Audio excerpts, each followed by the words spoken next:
Hai guys, gimana rasanya kalau ada sosok mengerikan muncul dari pojok kamar kalian atau dari dalam lemari pakaian yang gelap?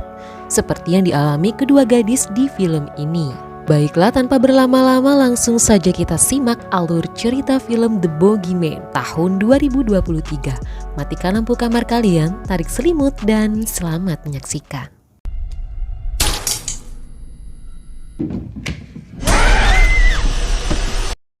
Film dibuka dengan seorang bayi yang tertidur lelap di tempat tidurnya. Kemudian bayi tersebut terbangun dan menangis karena melihat sosok mengerikan masuk ke kamarnya dan menghabisi bayi tersebut. Kini scene berpindah ke rumah seorang psikiater, Tuan Harper, di mana Tuan Harper memiliki dua anak gadis yang sedang rentan perasaan dan jiwanya karena masih berduka usai wafatnya sang ibu baru-baru ini. Gadis SMA ini bernama Sadie dan adiknya bernama Sawyer. Sudah sekitar 1 bulan mereka tidak ke sekolah karena perasaan duka mereka atas kepergian ibunya. Setelah 1 bulan lamanya, hari ini adalah hari pertama mereka ke sekolah. Sesampainya di sekolah, Sadie mendapati jajanan yang diberikan ibunya 1 bulan lalu sebelum sang ibu mengalami kecelakaan dan wafat. Beberapa temannya menghampiri Sadie, ada yang benar-benar ingin tahu bahwa Sadie baik-baik saja, namun juga ada salah satu temannya yang hanya basa-basi dan justru menimbulkan masalah. Tanpa sengaja jajanan sang ibu yang sudah basi mengotori baju Sadie. Hari itu ada seorang pasien datang ke kediaman Tuan Harper. Awalnya Tuan Harper sih menolak orang tersebut ya, karena sebelumnya tidak membuat janji. Namun pria tersebut memaksa untuk bisa bicara dengan Tuan Harper. Pria ini bernama Lester. Akhirnya Tuan Harper mempersilahkan Lester untuk berbicara dengannya. Kemudian Lester meminta Tuan Harper untuk menutup pintu lemarinya. Lester mengatakan bahwa satu persatu anaknya meninggoy dan semua orang menduga kemungkinan dia adalah pelakunya. Dimulai dari bayi perempuannya Lester yang kita lihat di scene awal film ini. Bayi perempuan Lester diduga terkena sudden infant death syndrome, merupakan kondisi hilangnya nyawa secara tidak terduga saat bayi sedang tidur. Dan setelah pasca bayinya meninggoy, satu persatu anak-anak Lester juga meninggoy. Sebelum pergi dari dunia ini, anak sulung Lester pernah menggambar sosok mengerikan di rumah mereka. Lester mengatakan seandainya dia mendengar apa yang menjadi keresahan dan ketakutan anaknya saat itu, mungkin hal itu tidak akan terjadi. Tuan Harper melihat sedikit bercak warna merah di ujung kertas yang diberikan Lester. Tuan Harper izin akan pergi ke kamar mandi sebentar. Ternyata di dapur Tuan Harper menelpon polisi untuk segera datang ke rumahnya karena Tuan Harper merasa ada yang tidak beres dengan Lester. Sadie ternyata memilih untuk pulang ke rumah dan mencuci pakaiannya yang kotor karena ulah temannya di sekolah. Lalu ia mendengar suara berisik yang muncul di ruangan kerja almarhum ibunya. Betapa berantakannya ruangan tersebut, cat dan beberapa barang serta lukisan sang ibu jatuh di lantai. Sadie mendengar suara seperti orang berkelahi di dalam lemari barang milik ibunya. Sadie membuka ruangan itu dan datanglah sang ayah. Betapa terkejutnya mereka melihat Lester telah tergantung di belakang pintu. Sawyer pun pulang sekolah dikejutkan dengan kondisi rumahnya yang dipenuhi polisi. Mereka baru saja terpuruk atas kematian mendadak sang ibu, kini mereka menghadapi kematian orang asing di rumahnya. Sebelum tidur, Sawyer meminta sang ayah untuk memeriksa kamarnya dari bawah ranjang dan juga di dalam lemarinya. Sawyer yang sangat takut dengan gelap selalu tidur dengan bola lampunya. Malam itu tiba-tiba saja pintu lemarinya terbuka dan mengejutkan Sawyer. Ada makhluk yang masuk ke dalam bawah ranjang Sawyer. Untuk memastikan tidak ada apa-apa, Sawyer melempar bola lampunya ke ranjang dan dikejutkan oleh sesuatu hingga Sawyer jatuh dari ranjangnya. Sawyer pergi ke kamar Sadie dan mengatakan bahwa ada sesuatu di kamarnya. Namun Sadie tidak mempercayai cerita Sawyer. Sadie malah menduga jika Sawyer tidak bisa tidur, kemungkinan karena gigi Sawyer yang mau putus belum copot juga.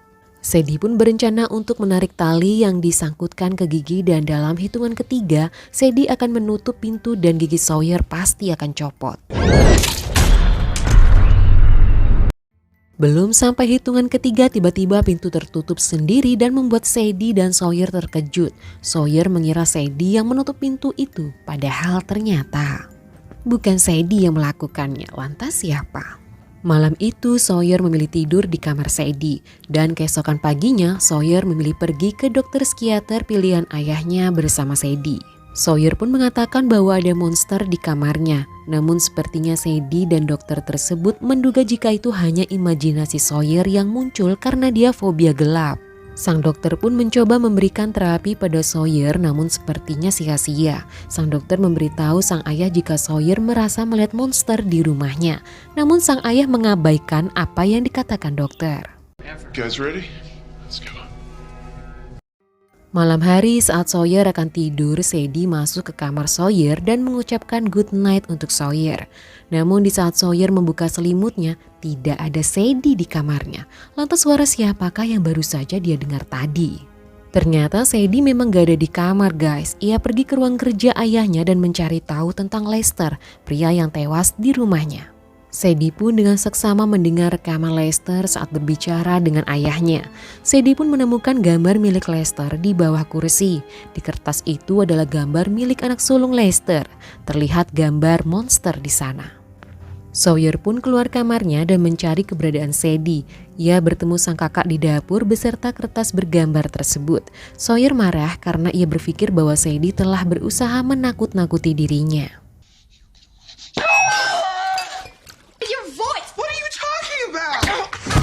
Keesokan harinya Sadie mengajak temannya untuk membawanya ke suatu tempat. Ternyata Sadie pergi ke rumah almarhum Lester.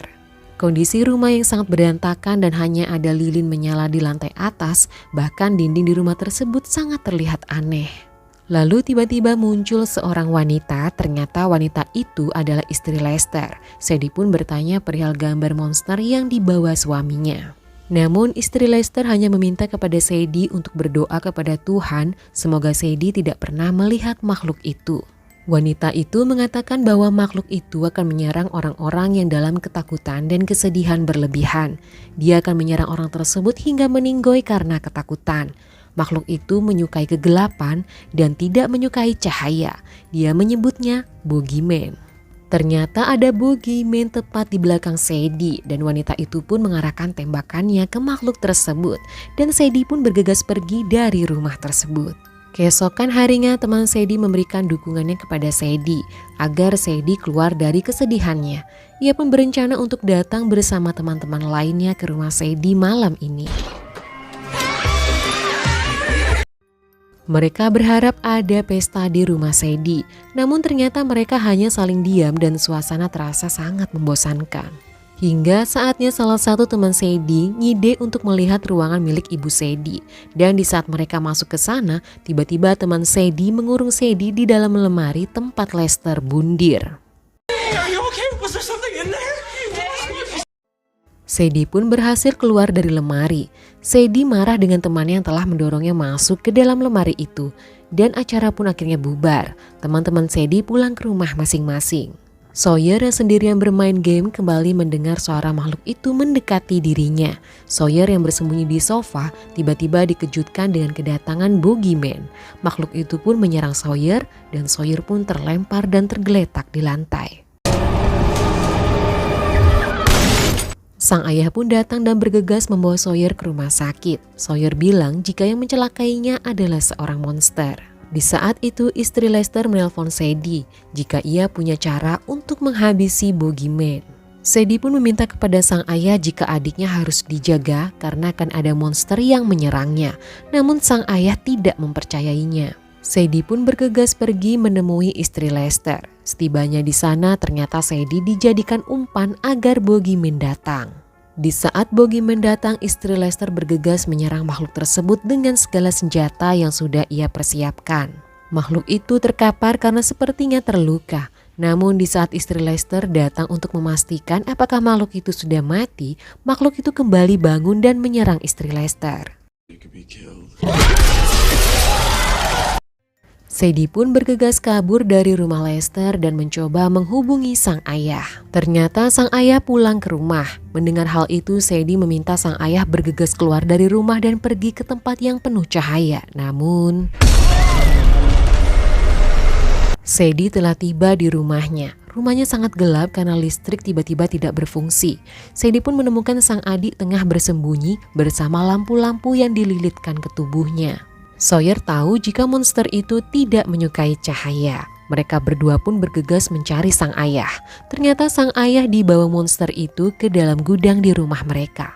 Makhluk itu pun terus-terusan menyerang mereka dan mencoba menghisap energi Sadie yang makin tidak berdaya.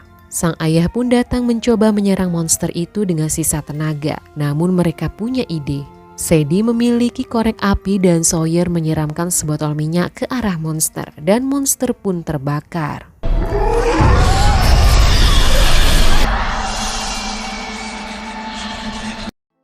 Mereka pun bergegas keluar dari rumah dengan sisa tenaga yang mereka miliki.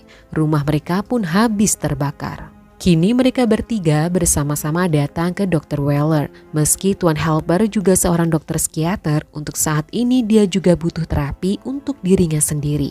Namun di saat mereka akan pulang, tiba-tiba Sadie mendengar Dr. Weller memanggilnya. Sadie pun kembali ke dalam dan mencari Dr. Weller.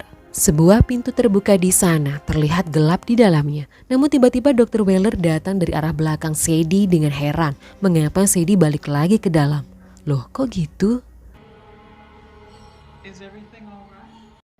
Di akhir film sepertinya si monster masih melekat pada Sadie ya guys. Terlihat di akhir cerita Sadie mendengar suara Dr. Weller yang memanggil dirinya. Namun ternyata bukan Dr. Weller guys yang memanggilnya. Namun dari film ini bisa kita ambil hikmahnya bahwa ada baiknya untuk mendengarkan perkataan anggota keluarga lainnya ya guys. Apalagi curhatan bocil yang jarang banget didengar sama orang-orang yang udah besar.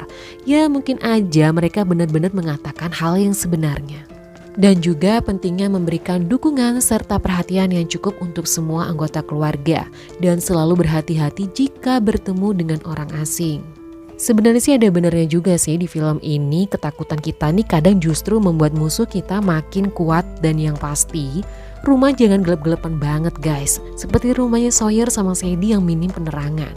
Enakan juga rumah tuh kalau terang benderang, ya nggak sih? Oke lah guys, thanks buat kamu yang udah subscribe channel ini. Sapa aku guys di kolom komentar juga. Dan tunggu alur cerita selanjutnya. Dipamit undur diri dan bye!